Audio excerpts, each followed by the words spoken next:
Apa khabar geng? Apa khabar semuanya? Okey geng, inilah hotel saya cakap tu, Hotel Matan. Hotel ni boleh dikatakan paling banyak lah Singaporean lah. Sebab harga dia boleh dikatakan 300 lebih lah macam tu. Kalau hari biasa 100 lebih je. Dari segi aircon, hotel ni feel ya, sebab dia pakai centralized aircon. Nanti saya tunjuk lah dia tempat saya pergi tu. Sial lah, hotel orang India. Tokey dia daripada India, dia padamnya. Sama juga dengan hotel ni, tapi hotel ni dia on aircon sampai pagi. Ni bilik dia, boleh dikatakan selesa lah Hotel Matan. Okey guys, tadi saya nak cerita pasal Chendol. Jom kita pergi singgah dekat kawasan ni lah. Okey guys, cerita pasal vendor-vendor ni. Sini banyak orang kata jual souvenir lah, dengan barang makanan laksa, cendol, babi, semua ada lah sini. Lepas satu. Lepas tu kat sini juga banyak lah artis-artis bangang kan. Penyanyi jalanan. Dekat tempat saya ni adalah Rim Bimbing ni kira pelakon Cina lah. Dia lah banyak tarik pelancong Cina. Okey geng, dekat sini juga ada rumah-rumah kedai macam museum lah, buat sale lah, toke-toke ni. Anak-anak ada orang pernah mati geng. Ni lah saya cakap kedai cendol ni. Saya makan cendol durian 28 ringgit guys, tapi dia punya sedap.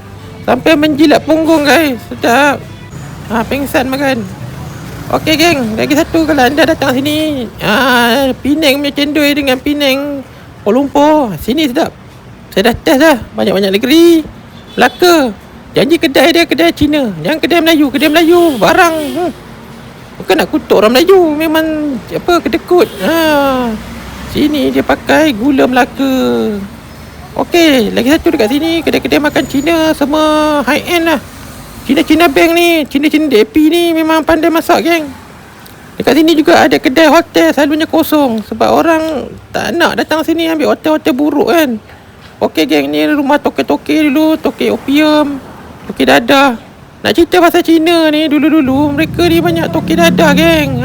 Opium tahun 20-an, 30-an. Lepas tu mereka punya anak-anak kaya ni baru jadi pemaju, jadi toke alung. Tapi mereka ni dulu toke-toke dadah. Okey, bercerita pasal Melaka ni, rumah kedai yang mana ada tapak kayu tu usia lebih 500 tahun. Kalau anda datang Melaka ni, anda poket tu 100 tu tak cukup geng. Anda korang untuk belanja sini saja 500 geng. Makan cendol saja RM28.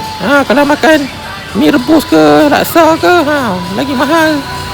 Jadi anda fikir-fikirlah. Lepas tu Melaka ni, anda kalau geng mabuk-mabuk, anda boleh try lah sini. Guinness Stout, Martini, Wok 69. Macam dia nak minum tapi tak minum pun. Macam saya cakap lah. Okey, ni pot mabuk dekat-dekat sini semua kedai haram ni. Dekat belah sana semua kedai halal, tapi toke Cina lah. Okey geng, saya dah gerak ni geng. Hotel lagi satu. Okey, nanti cerita lagi. Bye-bye.